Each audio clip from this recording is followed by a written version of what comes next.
Guys, assalamu alaikum. আমি আলিফ, welcome back to my YouTube channel and watching another brand new video. So আজকে আমি একটা নতুন reaction video নিয়ে হাজির হয়েছি।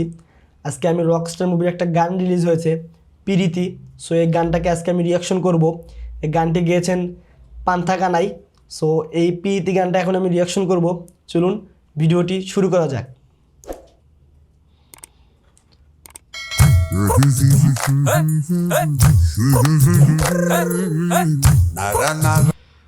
ও একবারই কিন্তু সঙ্গমঙ্গ দল নিয়ে কিন্তু পান্থা কানাই মনে হয় একজন কয়েদি পোশাক পরে কিন্তু এরা সবাই আছে।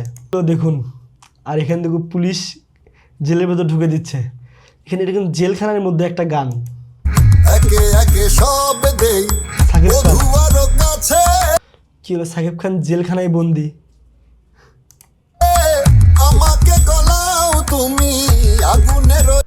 সাকিব খানের গালার এই জায়গায় 13টা দেখুন, যে 13.11 লেখা।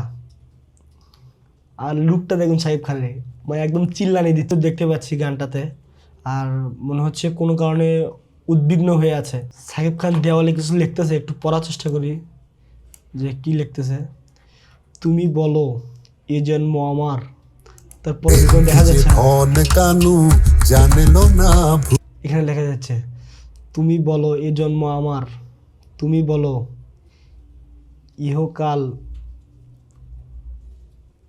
সো একদম কিন্তু অস্পষ্ট, তোমাকে নিয়ে যাব তোমার সাথে। তো অসম্ভব সুন্দর একটা গান। গানের লাইনগুলো কিন্তু অস্থির। আর রকস্টার মুভির ভিতরে আমরা গানটা দেখে বুঝতে পারছি যে সাকিব খান কিন্তু জেলখানায় বন্দি হবে, আর সে জেলখানার ভিতরে কিন্তু এই গানটা। সো পিরিতি গানটা, পিরিতি কথাটাই কিন্তু একটা ভালোবাসা রিলেটেড সব কিছু। সো এখানে কিন্তু জেলখানার ভিতরে হয়তো প্রেম করে জেলে যাওয়ার বিষয়টা এরকম কোনো কিছু ঘটেছে, যেটা আমরা সিনেমা হলে গিয়ে দেখতে পারবো। সো এই প্রীতি গানটা রিয়াকশন করলাম। গানটা অনেক ভালো হয়েছে, অনেক সুন্দর হয়েছে। সো আজকে রিয়াকশন ভিডিওটা এই পর্যন্তই। দেখা হবে নতুন কোনো ভিডিওতে। সে মধ্যে ভালো থাকবেন, সুস্থ থাকবেন। আল্লাহ হাফেজ, আসসালামু আলাইকুম।